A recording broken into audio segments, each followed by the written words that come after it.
안녕하세요. 저는 올해 76살이 된 한국계 미국인입니다. 지금 텍사스의 작은 아파트에 앉아서 이 이야기를 들려드리는데요. 1년 전만 해도 제가 이런 곳에서 살게 될 거라고는 꿈에도 생각지 못했어요. 50년 넘게 살던 샌프란시스코를 떠나 이곳까지 오게 된 건 정말 절박했기 때문이에요. 월 $1200라는 작은 연금으로 샌프란시스코에서 더 이상 버틸 수가 없었거든요. 처음엔 자존심도 상하고 두렵기도 했지만 지금 돌이켜보니 제 인생에서 가장 용기 있는 결정이었던 것 같아요. 오늘은 저처럼 은퇴 후 경제적 어려움을 겪고 계신 분들, 그리고 아직 젊어서 노후 준비를 하고 계신 분들께 제 경험을 나누고 싶어서 이렇게 이야기를 시작합니다. 1970년대 초 저는 25살의 새댁이었어요. 신혼 1년 차였던 남편과 저는 당시 한국의 어려운 경제 상황을 벗어나 더 나은 미래를 찾아 미국으로 이민을 결심했습니다. 아메리칸 드림이라는 말이 정말 현실처럼 느껴지던 시절이었죠.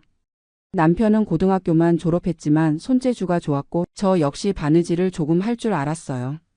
우리는 미국에 가면 열심히 일해서 돈을 벌고 아이들을 키워서 좋은 교육을 시키고 나중에는 편안한 노후를 보낼 수 있을 거라고 믿었습니다. 가진 것이라고는 몇백 달러의 현금과 무한한 희망뿐이었지만 그때는 젊음이 있었고 서로를 믿는 마음이 있었어요. 샌프란시스코라는 도시 이름도 제대로 발음하지 못했지만 그곳에서 우리의 새로운 인생이 시작될 거라고 생각했습니다. 미국에 도착한 첫 몇 년은 정말 힘들었어요. 영어를 거의 못했으니까 의사소통부터 막막했죠.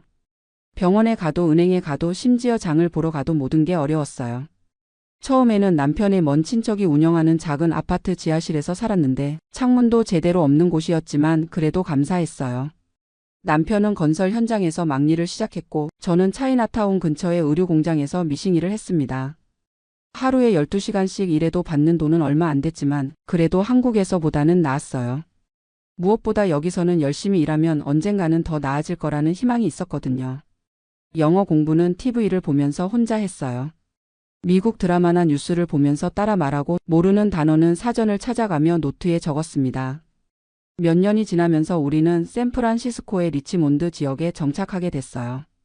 그곳은 한인들이 많이 사는 동네였거든요. 처음으로 한국 사람들과 이웃이 되니까 얼마나 반갑던지요. 김치 냄새, 된장찌개 냄새가 나는 아파트 복도를 걸으면 마음이 따뜻해졌어요. 한인교회도 다니기 시작했고 거기서 만난 언니들한테 이것저것 많이 배웠습니다. 어느 병원이 좋은지, 어느 은행이 한국 사람들한테 친절한지, 아이들 학교는 어떻게 보내야 하는지 같은 실용적인 정보들이요. 남편은 점점 영어가 늘면서 건설회사에서 팀장급으로 승진했고 저도 의류공장에서 한인마트로 직장을 옮겼어요. 한인마트에서 일하니까 고객들과 한국말로 대화할 수 있어서 훨씬 편했죠. 그렇게 우리는 천천히 하지만 확실하게 미국 사회에 뿌리를 내리고 있었어요. 1980년대와 90년대는 저희에게 황금기 같은 시절이었어요. 남편 수입이 늘어나면서 좀 더 큰 아파트로 이사도 하고 첫째 아들, 둘째 딸을 낳아서 키웠습니다. 저는 한인마트에서 매니저로 일하면서 그럭저럭 괜찮은 수입을 얻었고 남편은 건설회사에서 15년 넘게 성실하게 일했어요. 아이들은 공립학교에 보냈지만 방과 후에는 한국 학교에도 보내서 한국어와 한국 문화를 잊지 않게 했죠. 주말에는 가족끼리 골든게이트 공원에 가서 피크닉도 하고 여름 휴가 때는 요세미티나 레이크 타호 같은 곳으로 캠핑도 갔어요. 그때는 정말 행복했어요. 비록 부자는 아니었지만 우리 가족만의 소소한 행복이 있었거든요. 하지만 그 시절에 저희가 놓친 게 하나 있었어요. 바로 노후 준비였습니다. 당장 아이들 키우고 생활하기에도 빠듯했고 미래는 막연하게 어떻게든 되겠지 생각했어요. 90년대 후반부터 2000년대 초까지는 정말 안정된 시기였어요. 아이들도 어느 정도 크고 저희 부부도 각자 직장에서 베테랑이 되어서 수입이 안정적이었거든요. 그런데 이상하게도 그때가 가장 안일했던 것 같아요. 아이들 교육비에 돈이 많이 들어가긴 했지만 그래도 매달 생활비는 충분히 나왔고 조금씩 저축도 할 수 있었어요. 하지만 그 저축이라는 것도 아이들 대학 등록금을 위한 거였지 우리 노후를 위한 건 아니었죠. 남편과 가끔 노후 이야기를 하면 소셜연금도 나오고 집도 있으니까 괜찮을 거야 하면서 넘어갔어요. 구체적으로 은퇴 후에 얼마나 돈이 필요한지, 의료비는 얼마나 들지, 생활비는 어떻게 감당할지에 대해서는 깊이 생각해 보지 않았어요. 주변 한인 친구들도 다 비슷했어요. 아이들 잘 키워놓으면 나중에 도움 받을 수 있을 거야. 집값이 계속 오르니까 집이 노후 자산이야 이런 식으로 얘기했거든요. 지금 생각해보면 참 안일했던 것 같아요. 2005년 남편이 정년을 2년 앞두고 있을 때였어요. 우리는 은퇴 후 계획에 대해서 진지하게 이야기를 나누기 시작했어요. 남편이 소셜연금과 제 소셜연금을 합치면 월 2,500달러 정도 나올 것 같았고 집은 이미 모기지를 다 갚아서 월세나 집세 부담은 없었어요. 이 정도면 충분히 살 수 있을 거야 라고 생각했죠. 은퇴하면 남편과 함께 여행도 다니고 손주들도 봐주고 교회 봉사활동도 더 열심히 하고 그렇게 평온한 노후를 보낼 계획이었어요. 남편은 그동안 고생 많이 했으니까 이제는 좀 쉬면서 살자고 했고 저도 맞아 우리도 이제 우리 시간을 가져야지라고 맞장구를 쳤어요. 한국에도 한 번씩 다녀오고 아이들이 결혼하면 손주들 키우는 재미로 살고 그런 평범하고 조용한 노후를 꿈꿨습니다. 하지만 인생이 계획대로 되지 않는다는 걸 저희는 곧 알게 됐어요. 2007년 여름 남편이 갑자기 쓰러졌어요. 심근경색이었습니다. 병원에 실려가서 응급수술을 받았지만 너무 늦었어요.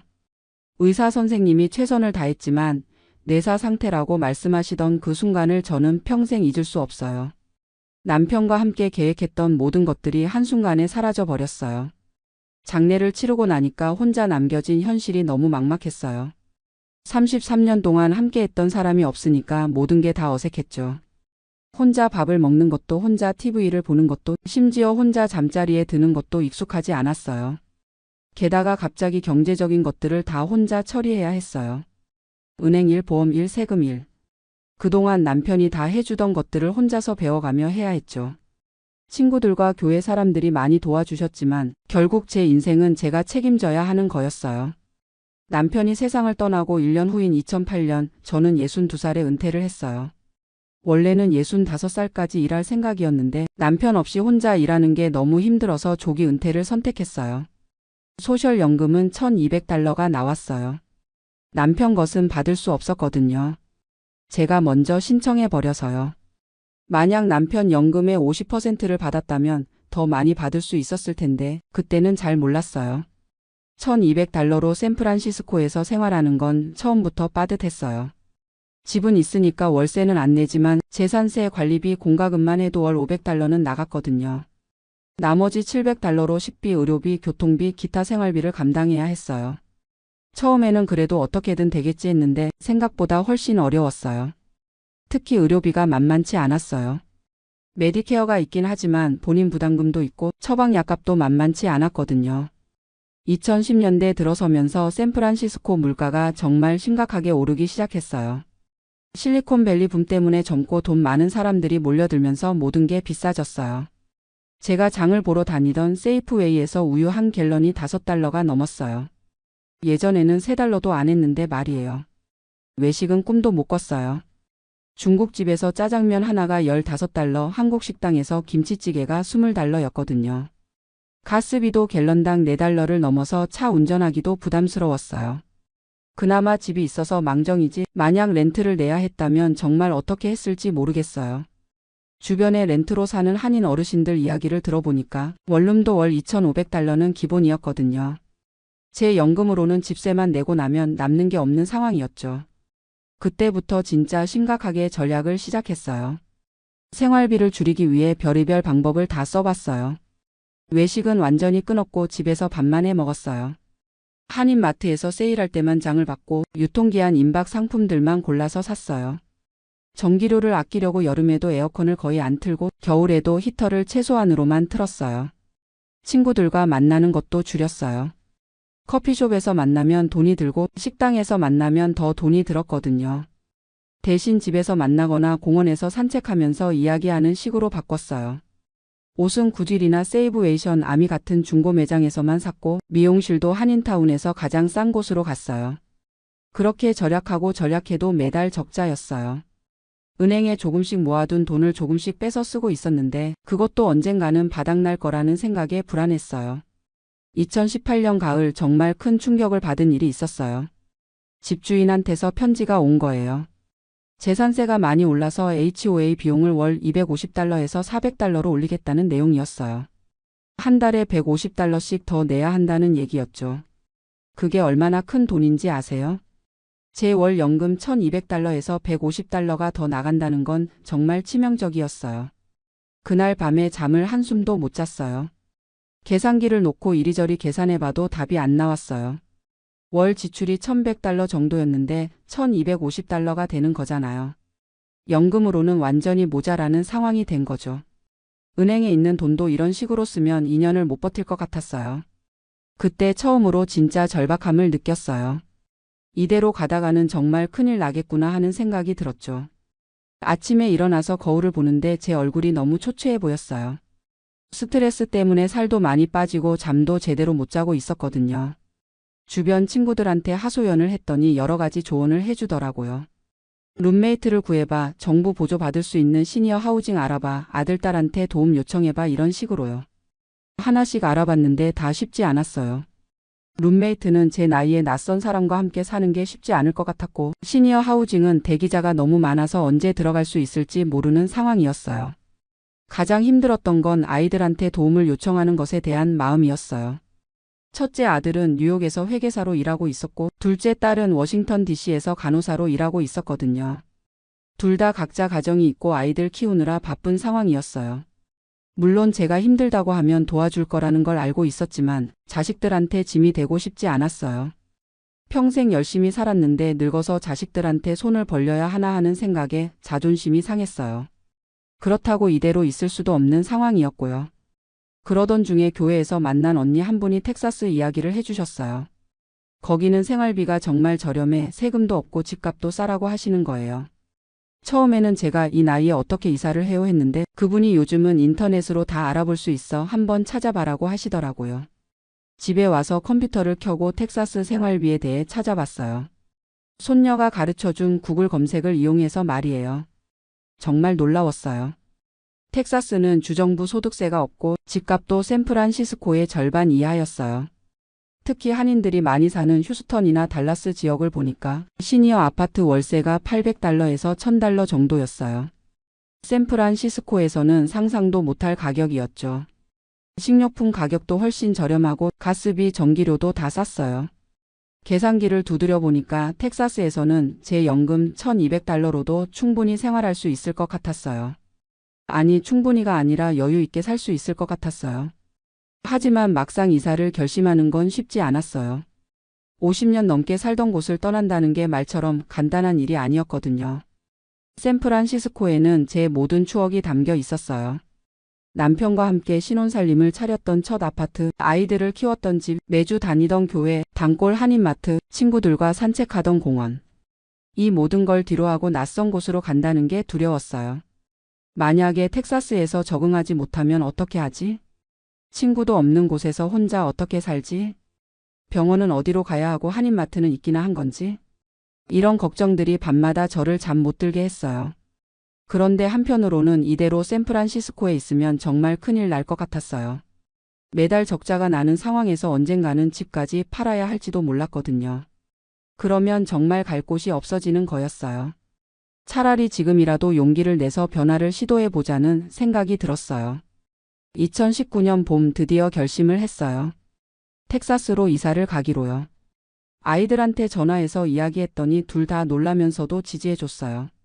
엄마 결정을 따르겠다. 경제적으로 힘들면 차라리 그게 나을 것 같다고 했어요. 친구들은 반응이 엇갈렸어요. 어떤 분들은 나이가 몇인데 그런 모험을 해라고 말리셨고 어떤 분들은 용감하다 나도 생각해 볼게라고 하셨어요.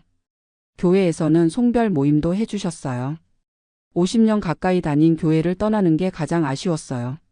목사님이 어디를 가시든 하나님이 함께 하실 테니까 걱정 마세요라고 격려해 주셨어요.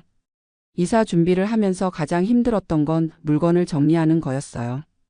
50년 동안 모은 온갖 물건들을 다 가져갈 수는 없었거든요. 남편의 옷들, 아이들 어릴 때 물건들, 오래된 사진들. 하나하나가 다 추억이었는데 대부분 버려야 했어요. 가구도 큰 것들은 다 팔고 꼭 필요한 것들만 이삿짐 트럭에 실었어요. 집은 부동산 중개업체에 맡겨서 팔기로 했어요. 다행히 샌프란시스코 부동산 시장이 좋아서 생각보다 좋은 가격에 팔렸어요. 2019년 9월 드디어 텍사스행 비행기에 몸을 맡겼어요. 샌프란시스코 공항에서 마지막으로 금문교를 바라보면서 눈물이 났어요. 정말 이게 마지막 일까? 하는 생각이 들었거든요. 하지만 새로운 시작이야 할 수 있어라고 스스로를 다독였어요. 텍사스 달라스에 도착했을 때의 첫 인상은 정말 다르구나였어요. 일단 공항부터가 엄청나게 크고 하늘이 샌프란시스코보다 훨씬 넓어 보였어요. 날씨도 완전 달랐어요. 9월인데도 덥고 습했거든요. 샌프란시스코는 9월이면 선선한데 말이에요. 미리 구해놓은 임시 숙소에서 며칠 지내면서 본격적으로 집을 구하기 시작했어요. 인터넷으로 봤을 때와 실제로 보는 것은 또 달랐어요. 하지만 놀라운 건 정말 가격이 저렴하다는 거였어요. 샌프란시스코에서 월 2,500달러짜리 원룸 수준의 아파트를 여기서는 800달러에 구할 수 있었어요. 게다가 주차장도 무료고 수영장이며 피트니스 센터 같은 시설들도 다 무료로 이용할 수 있었어요. 처음 몇 주는 정말 혼란스러웠어요. 모든 게 낯설었거든요. 한인마트를 찾아가는 것부터 시작해서 병원 등록하고 은행 계좌 옮기고 새 주소로 우편물 주소 변경하고 할 일이 산더미였어요. 특히 교통이 가장 어려웠어요. 샌프란시스코에서는 대중교통이 잘 되어 있어서 차 없이도 어느 정도 생활할 수 있었는데 텍사스는 차 없으면 아무것도 할 수 없는 곳이었어요. 다행히 운전은 할 줄 알았지만 길이 워낙 복잡하고 넓어서 처음에는 길을 잃어버리기 일쑤였어요. GPS를 보면서 운전하는 법도 새로 배워야 했고요. 하지만 시간이 지나면서 점점 적응하기 시작했어요. 이웃들이 생각보다 친절했거든요. 같은 아파트에 사는 할아버지 한 분이 한국전쟁 참전 용사셨는데 코리아 굿 하면서 엄지손가락을 보여주시더라고요. 그분이 근처 마트가 어디에 있는지 어느 병원이 좋은지 알려주셨어요. 한인교회도 찾아갔어요. 달라스에는 한인교회가 여러 개 있었는데 그 중에서 집에서 가까운 곳으로 정했어요. 목사님과 교인들이 따뜻하게 맞아주셔서 금방 적응할 수 있었어요. 새로 이사 온 저를 위해 환영회도 열어주시고 필요한 것들을 챙겨주시고 정말 고마웠어요. 가장 놀라운 건 생활비였어요. 계산해 봤던 것보다도 더 저렴했어요. 월세 850달러에 전기료, 가스료 합쳐서 100달러, 식비는 300달러면 충분했어요. 샌프란시스코에서는 식비만 500달러는 들었는데 말이에요. 특히 한인마트 물가가 정말 저렴했어요. 김치 한 포기가 샌프란시스코에서는 8달러였는데 여기서는 5달러였어요. 고기값도 거의 절반 수준이었고요. 외식도 가끔 할 수 있게 됐어요. 한국 식당에서 김치찌개가 12달러였거든요. 샌프란시스코에서는 20달러였는데 말이에요. 몇 달 지나니까 통장 잔고가 늘어나고 있다는 걸 발견했어요. 샌프란시스코에서는 매달 적자였는데 여기서는 연금 1200달러로도 200달러 정도씩 저축할 수 있었어요. 정말 신기했어요. 같은 돈으로 이렇게 다른 생활을 할 수 있다니요. 6개월 정도 지나니까 완전히 적응이 됐어요. 새로운 친구들도 생겼고 생활 패턴도 안정됐어요. 교회에서 만난 언니들과 함께 요리 모임도 하고 아파트 수영장에서 수영도 배우기 시작했어요. 건강도 좋아졌어요. 스트레스가 줄어서 그런지 잠도 잘 오고 식욕도 돌아왔어요. 샌프란시스코에 있을 때는 매일 돈 걱정 때문에 우울했는데 여기서는 마음이 편해졌어요. 아이들도 제가 안정된 것 같다고 좋아했어요. 전화할 때마다 목소리가 밝아졌다고 하더라고요.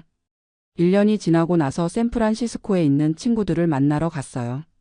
50년 만에 관광객으로 샌프란시스코를 구경하니까 또 다른 느낌이었어요. 친구들이 얼굴이 많이 좋아졌다, 스트레스가 줄어든 것 같다고 했어요. 저도 그렇게 느꼈어요. 경제적인 여유가 생기니까 마음의 여유도 생겼거든요. 손주들한테 용돈도 더 많이 줄 수 있게 됐고 친구들이 텍사스에 놀러 오면 맛있는 것도 사줄 수 있게 됐어요. 그리고 무엇보다 미래에 대한 불안감이 사라졌어요. 이 정도 생활비면 제가 건강한 동안은 충분히 혼자 살 수 있을 것 같았거든요. 텍사스에 온 지 2년이 되어가는 지금 저는 정말 감사한 마음으로 살고 있어요. 물론 샌프란시스코가 그립기도 해요.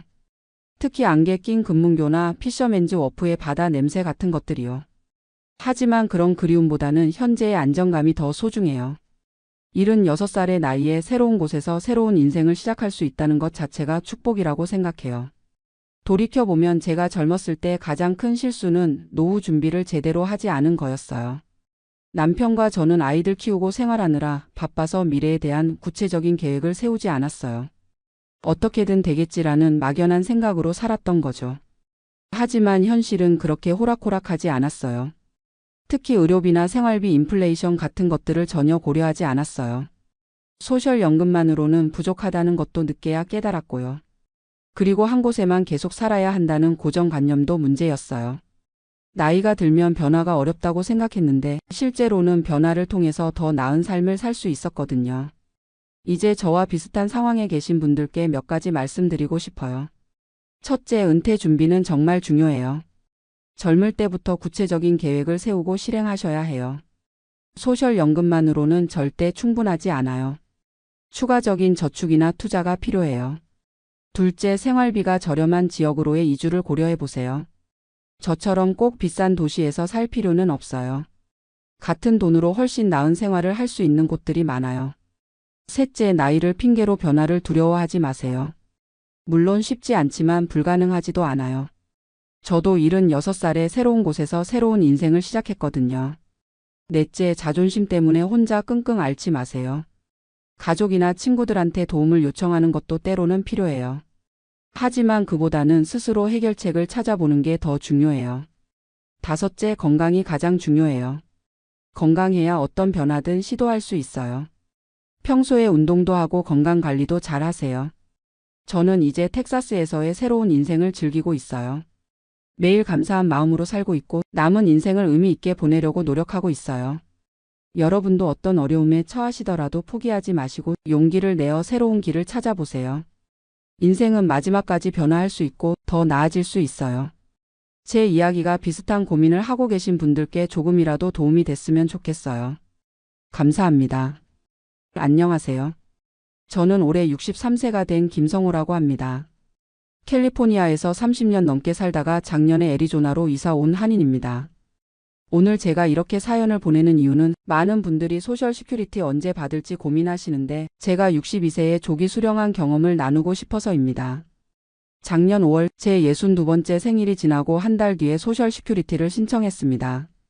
첫 번째 연금이 계좌에 들어왔을 때의 기분을 아직도 생생하게 기억합니다. 기대했던 것보다 적은 금액이었지만 그래도 확실한 월 수입이 생겼다는 안도감이 컸어요. 제가 받고 있는 금액은 월 1,847달러입니다. 처음 온라인으로 예상 금액을 확인했을 때는 67세 기준으로 2,639달러였는데 62세에 받으니까 약 30%가 깎여서 이 정도가 되었습니다. 많은 분들이 궁금해 하실 텐데 실제로 이 돈으로 어떻게 사는지 솔직하게 말씀드리겠습니다. 저는 1961년에 한국에서 태어났습니다. 1989년에 28세의 나이로 미국에 왔으니까 벌써 35년이 되었네요. 처음엔 유학생으로 왔다가 졸업 후 취업비자를 받아 일하기 시작했고 1995년에 영주권을 받았습니다. 시민권은 2001년에 취득했어요. 첫 직장은 로스앤젤레스 근처의 작은 엔지니어링 회사였습니다. 전자공학을 전공한 저에게는 꽤 좋은 기회였어요. 월급은 처음에 2,800달러 정도였는데 당시로서는 나쁘지 않은 수준이었습니다. 그 회사에서 7년 정도 일하다가 더 큰 회사로 이직했습니다. 1996년에 지금의 아내 미경이와 결혼했습니다.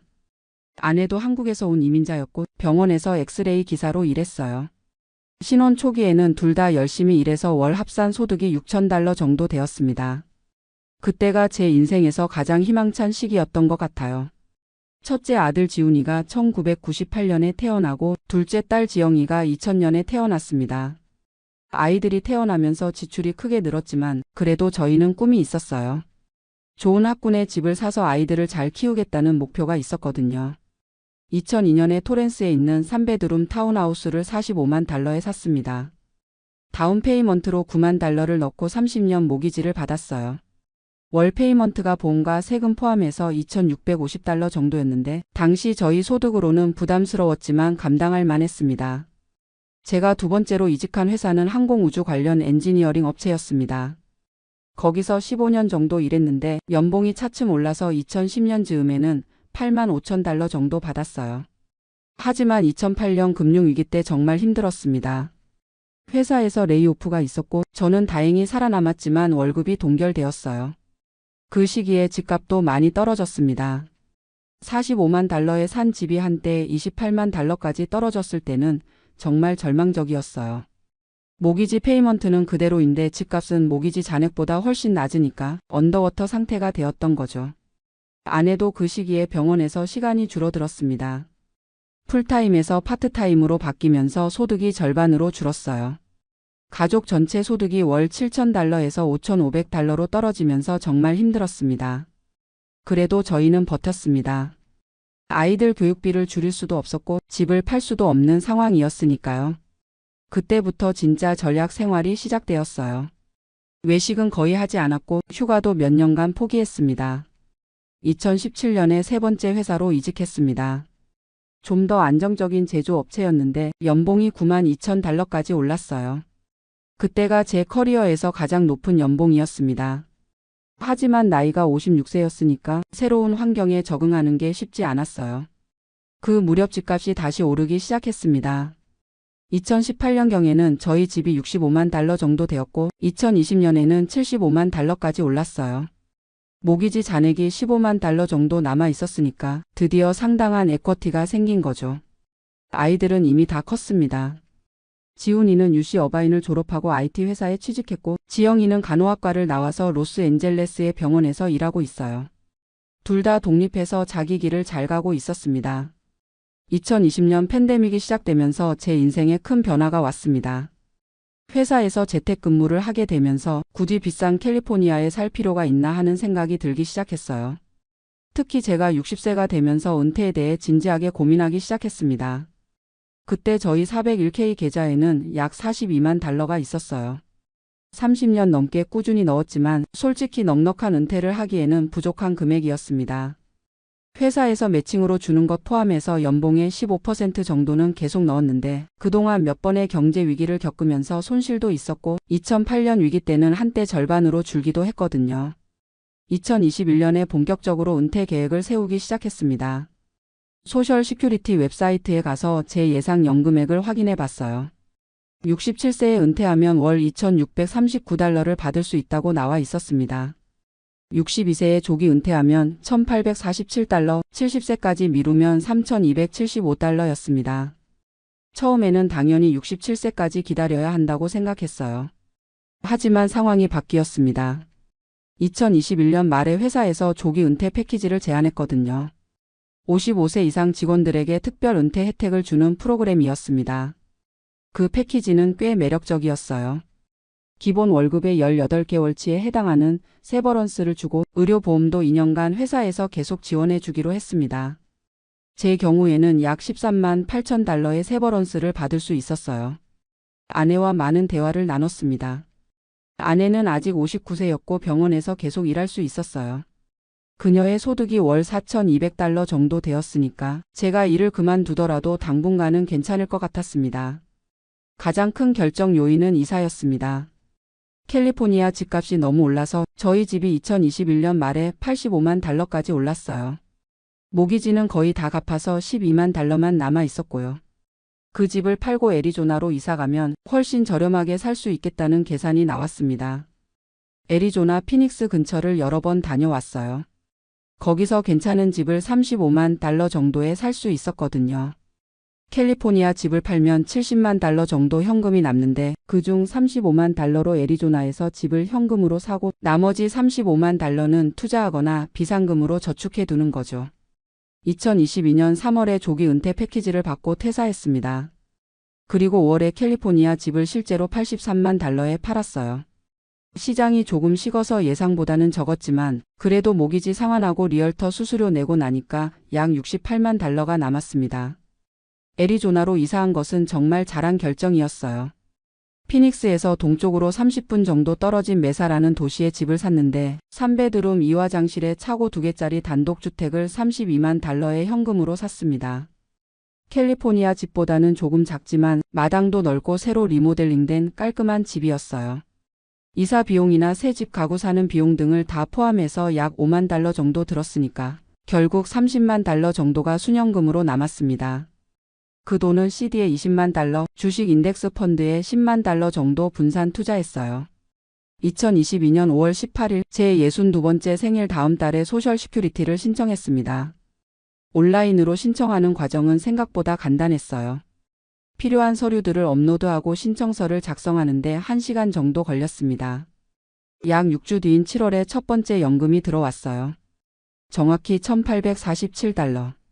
예상했던 금액이지만 실제로 계좌에 입금된 걸 보니까 기분이 묘했습니다. 앞으로 평생 매월 이 돈을 받는다는 게 실감이 났거든요. 솔직히 말하면 조금 실망스러웠어요. 35년간 미국에서 성실하게 일하고 세금 냈는데 고작 $1847라니. 하지만 곧 생각을 바꿨습니다. 어차피 확정된 수입이고 나중에 인플레이션 조정도 받으니까 나쁘지 않다고요. 현재 저희 가게 상황을 말씀드리면 제 소셜 시큐리티 $1847에 아내 병원 수입 $4200 그리고 401k에서 매월 $1500씩 인출하고 있습니다. CD와 주식 투자에서 나오는 이자나 배당금이 월 $800 정도 되고요. 총 월 수입이 $8347 정도입니다. 애리조나로 이사 온 후 생활비가 많이 줄었어요. 우선 모기지가 없으니까 주거비가 프로퍼티 텍스와 보험료, 유틸리티 비용만 월 $800 정도입니다. 캘리포니아에 있을 때는 모기지 페이먼트만 $2400였는데 말이죠. 식료품비도 애리조나가 더 저렴해요. 월 $600 정도면 충분하고 외식도 캘리포니아보다 30%는 싸요. 자동차 보험료도 훨씬 저렴하고 주 소득세가 없어서 세금 부담도 줄었습니다. 의료비는 걱정했는데 생각보다 괜찮아요. 아내가 병원에서 일하니까 가족 의료보험이 있고 65세가 되면 메디케어를 받을 수 있으니까요. 현재는 월 보험료 $450에 본인 부담금도 적당한 수준입니다. 하지만 예상하지 못한 문제들도 있었어요. 첫 번째는 무료함이었습니다. 35년간 매일 출근하던 사람이 갑자기 할 일이 없어지니까 처음 몇 달은 정말 힘들었어요. 하루 종일 집에만 있으니까 답답하고 뭔가 생산적인 일을 하지 않는다는 죄책감도 들었습니다. 두 번째는 사회적 관계의 변화였어요. 직장 동료들과의 관계가 자연스럽게 끊어지면서 새로운 환경에서 친구를 사귀기가 쉽지 않았습니다. 특히 애리조나에는 아는 사람이 아무도 없었거든요. 세 번째는 장기적인 재정 불안감이었습니다. 현재는 401k에서 매월 $1500씩 인출하고 있는데 이 속도로 가면 77세 정도에 바닥날 것 같아요. 물론 아내도 62세가 되면 소셜 시큐리티를 받을 수 있고 저희 집도 있으니까 완전히 거덜나지는 않겠지만 그래도 불안한 마음은 있습니다. 하지만 좋은 점들이 더 많아요. 우선 스트레스가 확실히 줄었습니다. 직장에서 받던 압박이나 정치적인 문제들에서 완전히 해방되었거든요. 매일 아침 일어나서 오늘 뭘 할까 계획을 세우는 자유로움이 좋아요. 새로운 취미도 생겼습니다. 골프를 배우기 시작했는데 애리조나는 골프 치기 정말 좋은 곳이에요. 퍼블릭 코스 피가 캘리포니아의 절반 수준이고 날씨도 1년 내내 좋으니까 언제든지 칠 수 있어요. 정원 가꾸기도 새로 시작했습니다. 캘리포니아에서는 마당이 작아서 할 수 없었는데 여기서는 마당이 넓어서 토마토도 키우고 허브도 기르고 있어요. 직접 기른 채소로 요리해서 먹는 맛이 정말 좋아요. 아내와의 관계도 더 좋아졌어요. 제가 집에 있으니까 집안일도 분담하게 되고 함께 보내는 시간이 늘어나면서 대화도 많아졌습니다. 주말에는 같이 하이킹을 가거나 새로운 곳을 탐험하기도 해요. 지역 한인 커뮤니티에도 참여하기 시작했습니다. 피닉스에 생각보다 한인들이 많이 살고 있어요. 한인의 행사에도 참여하고 비슷한 나이대의 은퇴한 분들과 친분을 쌓고 있습니다. 제가 62세에 소셜 시큐리티를 조기 수령한 걸 후회하는지 물어보신다면 지금까지는 후회하지 않는다고 답하겠어요. 물론 67세까지 기다렸다면 월 $792를 더 받을 수 있었겠지만 그 5년이라는 시간이 더 소중하다고 생각해요. 특히 건강한 60대 초반의 시간을 놓치고 싶지 않았어요. 이 나이에 여행도 가고 새로운 취미도 배우고 인생을 즐길 수 있는 시간이 얼마나 소중한지 알거든요. 돈은 줄어들지만 그 대신 얻는 자유와 여유가 그보다 가치 있다고 생각합니다. 다만 조기 은퇴를 고려하시는 분들께 몇 가지 조언을 드리고 싶어요. 첫째, 충분한 저축이 반드시 필요합니다. 소셜 시큐리티만으로는 편안한 생활이 어려워요. 401k나 개인 저축이 최소 $400만 는 있어야 안심할 수 있을 것 같습니다. 둘째, 주거비를 줄이는 것이 정말 중요해요. 저희처럼 모기지를 다 갚거나 더 저렴한 지역으로 이사하는 것을 고려해 보세요. 월 주거비가 $1000 이하로 내려가면 부담이 확실히 줄어듭니다. 셋째, 의료보험을 꼼꼼히 확인하세요. 65세 전까지는 개인적으로 보험을 유지해야 하는데 이 비용이 만만치 않아요. 배우자가 직장에 다녀서 가족보험이 있다면 정말 다행이고요. 넷째, 새로운 루틴과 목표를 만들어야 해요. 갑자기 할 일이 없어지면 우울해질 수 있거든요. 취미든 봉사활동이든 무언가 의미 있는 활동을 찾아보세요. 다섯째, 경제적 여유가 있다면 재정 플래너와 상담해 보세요. 세금 최적화나 투자 전략 같은 것들을 전문가와 논의하면 도움이 됩니다. 저도 작년에 한번 상담받았는데 유용했어요. 제가 받는 소셜 시큐리티 $1,847, 이 금액이 많다고 할 수는 없어요. 하지만 확실한 수입이라는 게 정말 큰 의미가 있습니다. 매월 첫 번째 수요일에 계좌에 입금되는 걸 확인할 때마다 미국이라는 나라에 감사한 마음이 들어요. 35년간 성실하게 일하고 세금 낸 대가로 이제 평생 이 돈을 받을 수 있다는 게 정말 고마워요. 물론 더 많았으면 좋겠지만 기본적인 생활비는 충분히 커버할 수 있는 수준이에요. 요즘은 매일 아침 6시에 일어나서 커피 한 잔 마시며 신문을 읽어요. 그 다음에는 30분 정도 동네를 산책하고 오전에는 정원 일이나 집안 정리를 합니다. 오후에는 골프를 치러 가거나 친구들과 만나고 저녁에는 아내와 함께 요리해서 먹어요. 이런 일상이 단조로워 보일 수도 있지만 저에게는 정말 소중한 시간들이에요. 직장 다닐 때는 항상 쫓기듯 살았는데 이제는 제 속도대로 살 수 있거든요. 물론 가끔은 돈에 대한 걱정이 들기도 해요. 인플레이션이 계속 오르고 있고 의료비도 나이가 들수록 더 들 텐데 과연 이 돈으로 충분할까 하는 생각이 들거든요. 하지만 그런 걱정을 너무 많이 하지 않으려고 노력해요. 어차피 미래는 아무도 모르는 거니까 현재를 충실하게 사는 게 더 중요하다고 생각해요. 건강하게 살면서 아내와 함께 행복한 시간을 보내는 것, 그게 제 목표예요. 아이들도 가끔 찾아와요. 아들 지훈이는 세너제이에서 일하는데 3개월에 한 번 정도 애리조나로 놀러 와요. 딸 지영이는 작년에 결혼했는데 신혼여행으로 저희 집에 와서 일주일 머물다 갔어요. 아이들이 올 때마다 정말 행복해요. 캘리포니아에 있을 때는 서로 바빠서 자주 못 봤는데 이제는 제가 시간이 있으니까 여유롭게 대화할 수 있거든요. 같이 골프도 치고 맛있는 음식도 해서 먹이고 그런 시간들이 정말 소중해요. 내년에는 아내도 62세가 되니까 소셜 시큐리티를 신청할 예정이에요. 아내는 병원에서 25년 정도 일했으니까 월 $1,400 정도 받을 수 있을 것 같아요. 그러면 저희 둘이 합쳐서 $3,200 정도 되니까 경제적으로 좀 더 여유로워질 거예요. 아내는 아직 일을 계속하고 싶어 해요. 건강하기도 하고 일하는 걸 좋아하거든요. 65세까지는 계속 일할 계획이래요. 그래도 소셜 시큐리티가 나오면 부담이 줄어들 테니까 좀 더 편한 마음으로 일할 수 있을 것 같아요. 지금 돌이켜보면 62세에 조기 은퇴한 건 제 인생에서 가장 잘한 결정 중 하나였던 것 같아요. 물론 돈은 조금 적게 받지만 그 대신 얻은 자유와 평안함이 훨씬 더 소중해요. 요즘 제가 가장 좋아하는 시간은 일요일 아침이에요. 교회에 다녀온 후 아내와 함께 브런치를 만들어 먹으면서 이번 주에 뭘 할지 계획을 세우는 시간이거든요. 박물관에 갈 수도 있고 새로운 레스토랑을 시도해 볼 수도 있고 친구들과 골프를 칠 수도 있어요. 선택의 자유가 있다는 게 이렇게 행복한 줄 몰랐어요. 최근에는 지역 대학의 시니어 프로그램에 등록했어요. 역사와 문학 강의를 듣고 있는데 학생 시절로 돌아간 것 같아서 재미있어요. 함께 수강하는 다른 시니어분들과 친해지기도 했고 새로운 지식을 배우는 즐거움도 느끼고 있습니다. 봉사활동도 시작했어요.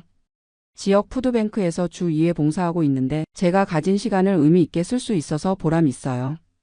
거기서 만난 다른 자원봉사자들과도 좋은 관계를 맺고 있고 도움이 필요한 분들을 직접 돕는 기쁨도 큰 것 같아요. 가끔 직장 동료들을 만나면 부러워해요. 어떻게 그렇게 일찍 은퇴할 수 있었느냐고 물어보거든요. 저는 항상 같은 대답을 해요. 계획을 세우고 절약하면서 살았고 무엇보다 용기를 냈다고요. 많은 분들이 은퇴를 두려워하는 것 같아요.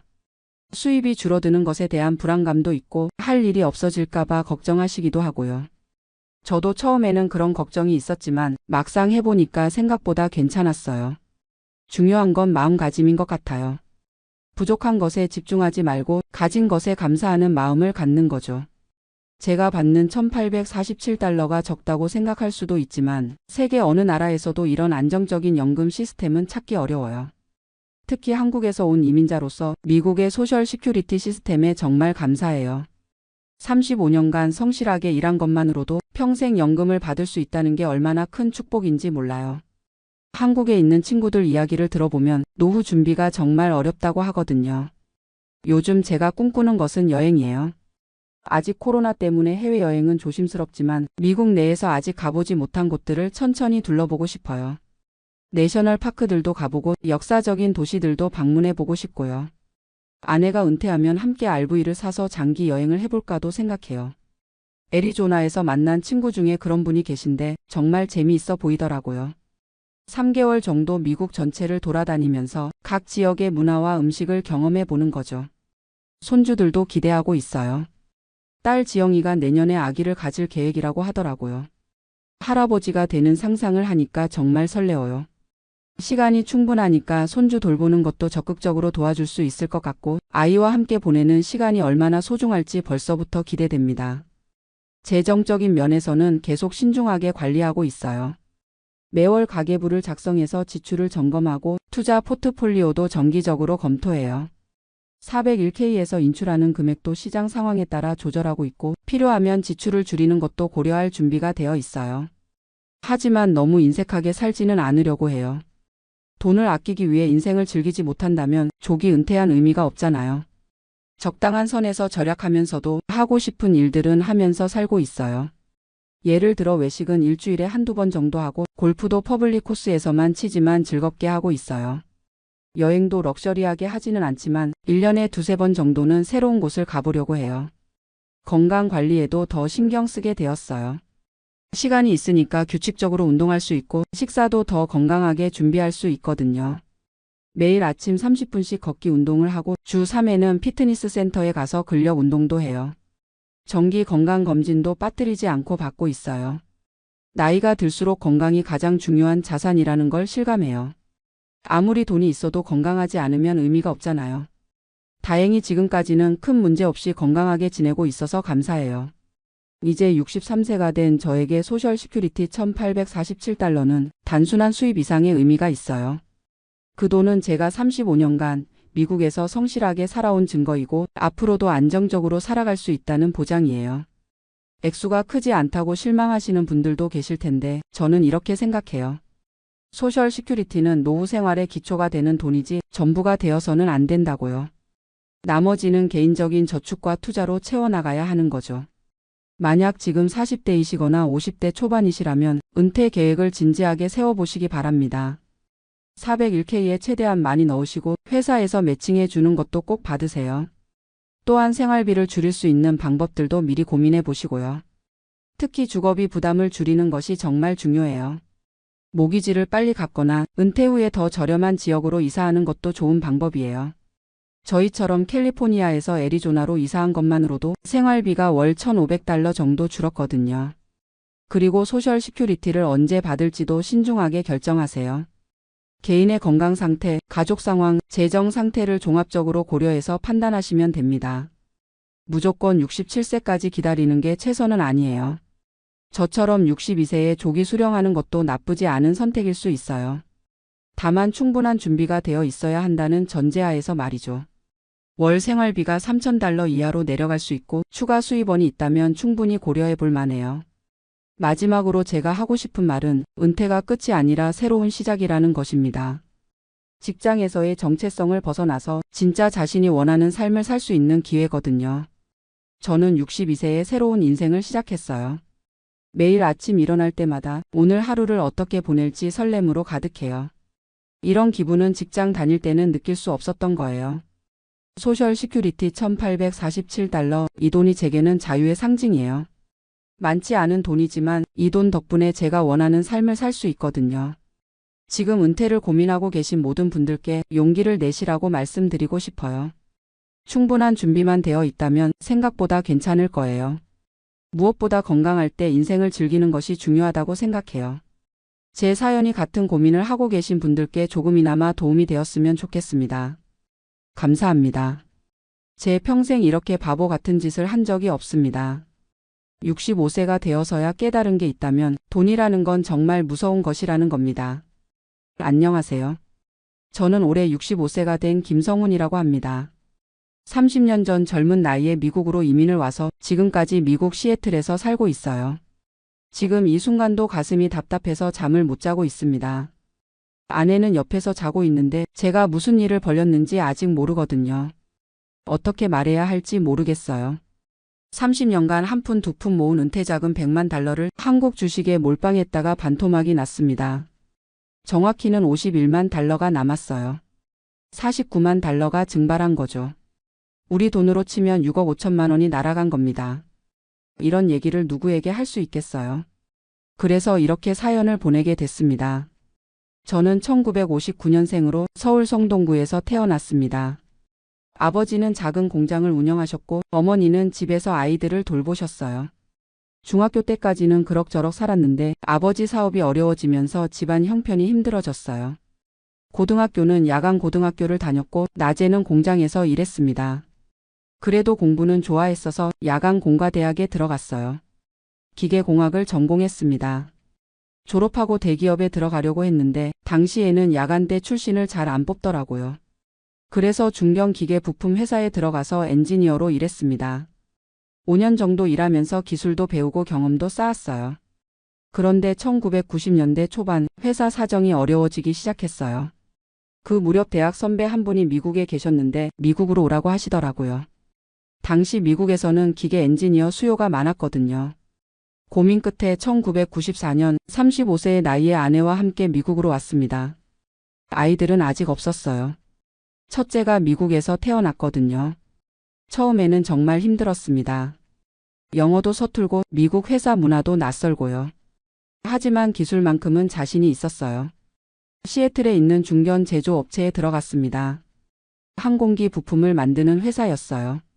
보잉하고도 거래하는 회사였으니까 기술 수준이 높았죠. 처음 연봉이 4만 5천 달러였어요. 당시로서는 괜찮은 수준이었습니다. 무엇보다 401K라는 게 있더라고요. 회사에서 은퇴 자금을 지원해주는 제도였어요. 제가 매월 급여의 6%를 넣으면 회사에서 3%를 추가로 넣어주는 거였어요. 그때부터 401K에 돈을 넣기 시작했습니다. 아내도 한국에서 간호사였는데 미국 간호사 자격증을 따서 병원에서 일했어요. 아내도 401K가 있었으니까 둘 다 열심히 모았죠. 첫째 아들이 1996년에 태어나고 둘째 딸이 1999년에 태어났어요. 아이들 키우느라 돈이 많이 들었지만 그래도 401K만큼은 절대 건드리지 않았습니다. 회사에서도 승진을 했어요. 시니어 엔지니어, 그 다음에는 프로젝트 매니저까지 올라갔습니다. 연봉도 점점 올라서 은퇴하기 전에는 9만 달러까지 받았어요. 30년간 한 번도 401K를 건드리지 않고 꾸준히 넣었습니다. 회사 매칭도 받고 시장 수익률도 나쁘지 않았어요. 처음에는 주로 미국 주식 펀드에 투자했는데 나이가 들면서 채권 비중을 늘렸어요. 60세가 넘어서는 주식 40%, 채권 60%로 맞췄습니다. 그렇게 해서 은퇴할 때까지 모인 돈이 정확히 100만 48달러였어요. 아내 것까지 합치면 150만 달러 정도였죠. 소셜 시큐리티까지 합치면 부부가 매월 4천 달러 정도 받을 수 있었어요. 시애틀에서 그럭저럭 살 만한 돈이었죠. 그런데 제가 왜 이런 일을 벌였을까요? 은퇴하고 나니까 시간이 너무 많더라고요. 30년간 회사만 다니다가 갑자기 할 일이 없으니까 답답하고 우울했어요. 아내는 아직 60세라서 몇 년 더 일할 예정이었고 아이들은 다 독립해서 각자 생활하고 있었고요. 저 혼자 집에서 뭘 하고 지내야 할지 모르겠더라고요. 그래서 투자 공부를 시작했어요. 은퇴하면 할 일도 없고 401K 돈도 어떻게 굴려야 할지 고민이었거든요. 유튜브도 보고 온라인 강의도 들었어요. 한국 사람들이 하는 투자 방송도 많이 봤습니다. 그러다가 한국 주식에 관심을 갖게 됐어요. 2021년 말 즈음이었는데 한국 주식이 많이 올랐다는 소식을 들었거든요. 특히 전기차 관련 주식들이 엄청나게 올랐다고 하더라고요. LG에너지솔루션, 포스코케미칼, 에코프로 같은 회사들 말이에요. 제가 원래 제조업에서 일했으니까 이런 회사들이 뭘 하는지는 어느 정도 알고 있었어요. 전기차 배터리 만드는 회사들이잖아요. 그때만 해도 전기차 시장이 계속 성장할 거라고 생각했거든요. 테슬라도 잘 나가고 있었고 각 나라에서 전기차 정책을 밀어주고 있었으니까요. 그런데 미국에서 한국 주식을 사려면 복잡하더라고요. 직접 한국 증권회사에 계좌를 만들어야 하고 세금 문제도 복잡하고요. 그래서 처음에는 한국 ETF를 샀어요. EWI라고 하는데 한국 주식 전체에 투자하는 ETF였어요. 401K 돈을 노로버에서 IRA로 옮겼어요. 그러면 개별 주식도 살 수 있거든요. 처음에는 조심스럽게 1만 달러 정도만 넣었어요. 그런데 생각보다 수익이 좋더라고요. 2022년 초에 산 한국 ETF가 몇 달 만에 15% 정도 올랐어요. 그때부터 욕심이 생겼습니다. ETF 말고 개별 주식을 사면 더 많이 벌 수 있을 거라고 생각했어요. 한국증권회사의 해외 거주자 계좌를 만들었습니다. 처음에는 삼성전자를 샀어요. 안전한 주식이라고 생각했거든요. 일주에 6만 원 정도 했는데 2만 달러어치 샀습니다. 그 다음에는 LG에너지솔루션을 샀어요. 상장한 지 얼마 안 된 회사였는데 전기차 시장 성장으로 많이 오를 거라고 판단했거든요.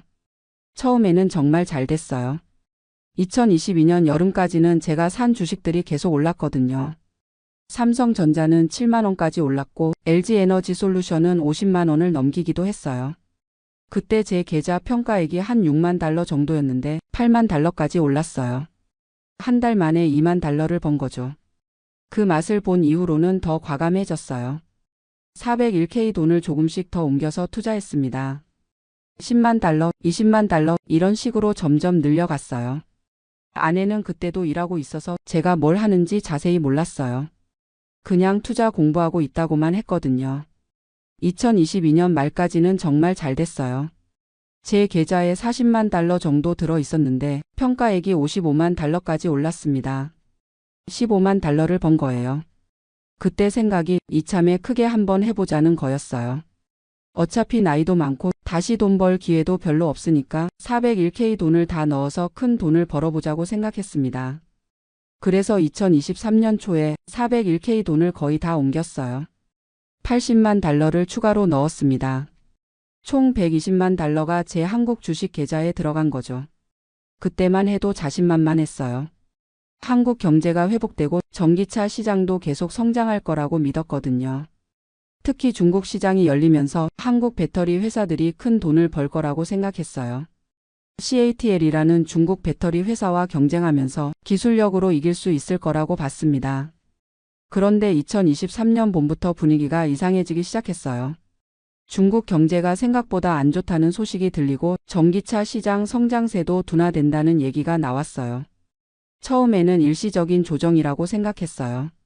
주식시장은 원래 올랐다 내렸다 하는 거니까 조금 기다리면 다시 오를 거라고 믿었습니다.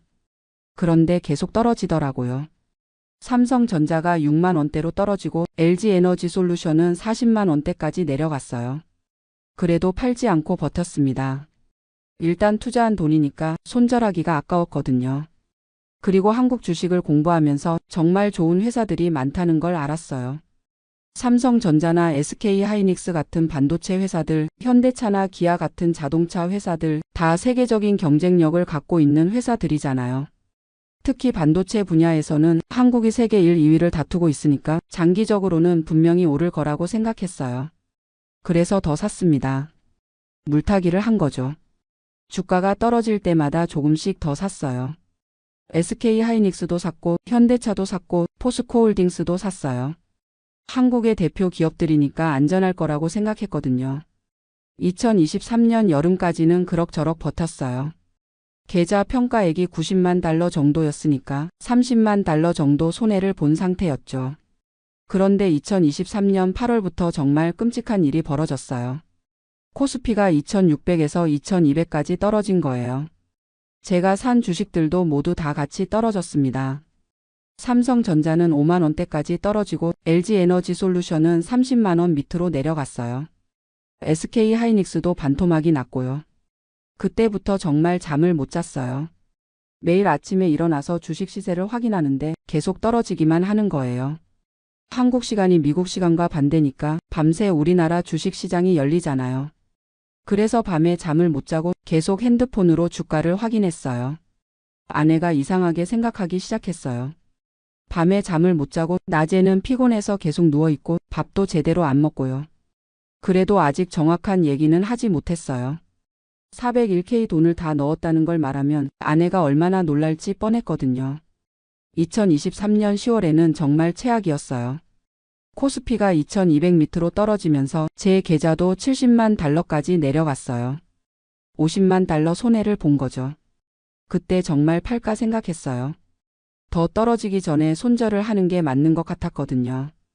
하지만 이미 너무 많이 떨어진 상태에서 팔기가 너무 아까웠어요. 그리고 한국 정부에서 공매도를 금지한다는 뉴스가 나왔어요. 그러면 주가가 좀 오를 거라고 생각했습니다. 실제로 며칠간은 주가가 올랐어요. 하지만 그것도 잠깐이었어요. 2024년 들어서도 계속 떨어졌거든요. 특히 올해 3월에는 정말 심했어요. 북한 리스크도 있었고 중국 경제 문제도 계속되고 미국에서 금리를 높게 유지한다는 소식까지 나오면서 외국인들이 한국 주식을 계속 팔았어요. 제가 가장 많이 산 LG에너지솔루션은 한때 25만 원까지 떨어졌어요. 50만 원에 샀던 주식이 반토막이 난 거죠. 삼성전자도 4만 원대까지 내려갔고 SK하이닉스는 더 심했어요. 15만 원에 샀던 주식이 8만 원까지 떨어졌거든요. 그래도 계속 버텼어요. 이미 이렇게 된 이상 끝까지 가보자는 심정이었어요. 그런데 올해 8월에 정말 충격적인 일이 벌어졌어요. 일본은행에서 금리를 올린다고 발표하면서 전 세계 주식시장이 폭락한 거예요. 그날 하루 만에 코스피가 8% 넘게 떨어졌어요. 서킷 브레이커까지 발동됐다고 하더라고요. 제 계좌도 하루 만에 5만 달러가 날아갔습니다. 그때 정말 현실을 받아들였어요. 이제는 더 이상 버틸 수 없다고 생각했거든요. 마지막 남은 돈이라도 지켜야겠다고 판단했습니다. 결국 올해 9월에 모든 주식을 팔았어요. 120만 달러로 시작해서 51만 달러만 남았습니다. 정확히 49만 달러를 잃은 거예요. 우리 돈으로 6억 5천만 원이 증발한 겁니다. 30년간 모은 은퇴 자금의 절반이 날아간 거죠. 그 돈이면 뭘 할 수 있었을까요? 집도 바꿀 수 있었을 텐데, 아이들 결혼 자금도 도와줄 수 있었을 텐데, 아내랑 여행도 많이 다닐 수 있었을 텐데요. 지금 생각해 보니까 정말 한심해요. 65세가 돼서 무슨 투기를 했는지 정말 바보 같은 짓이었어요. 한국 주식이 나쁘다는 게 아니에요. 분명히 좋은 회사들이 많고 장기적으로는 오를 거라고 생각해요. 하지만 제가 잘못한 게 너무 많았어요. 첫째는 분산 투자를 안 한 거예요. 401k 돈을 거의 다 한국 주식에 넣었거든요. 둘째는 타이밍이 나빴어요. 2022년, 2023년은 전 세계적으로 주식시장이 어려운 시기였는데 그때 큰 돈을 투자한 거죠. 셋째는 감정적으로 투자한 거예요. 손해를 보니까 더 사고 더 떨어지니까 또 사고 이런 식으로 하면 절대 안 되는 건데요. 넷째는 나이를 생각하지 않은 거예요. 65세면 안전한 투자를 해야 하는 나이인데 젊은 사람처럼 고위험 투자를 한 거죠.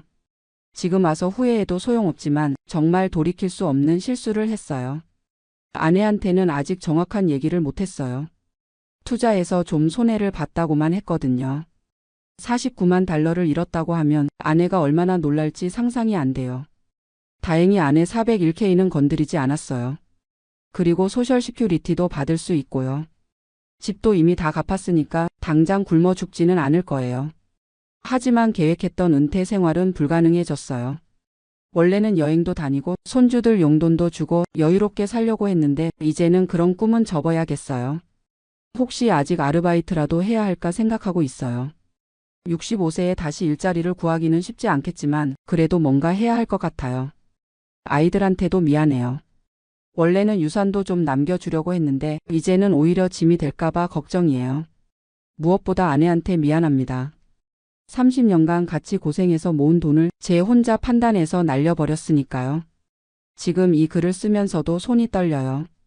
정말 돌이킬 수 없는 실수를 했구나 새삼 실감이 나거든요.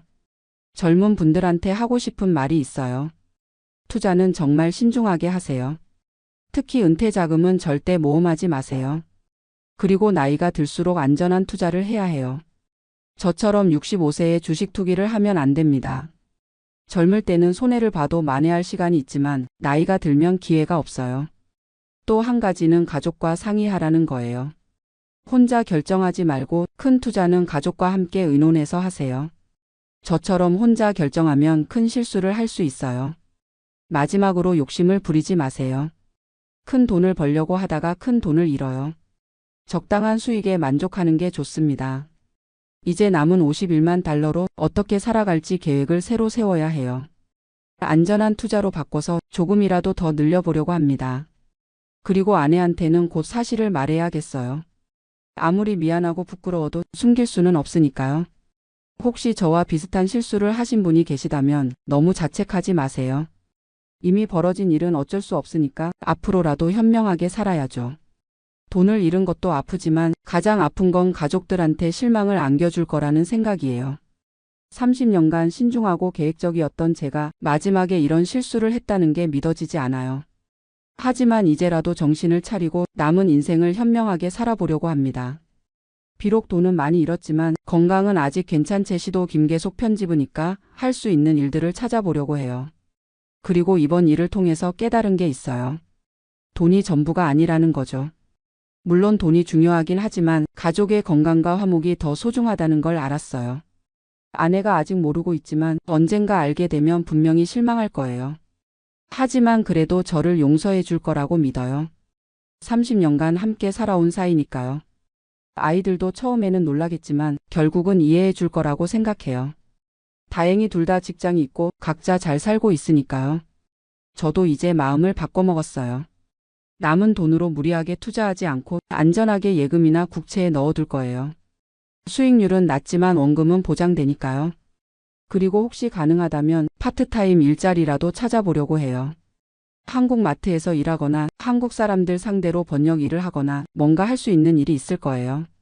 나이가 많긴 하지만 아직 건강하고 경험도 많으니까 어딘가에서는 필요로 할 거라고 생각해요. 무엇보다 이제는 가족과 더 많은 시간을 보내려고 해요.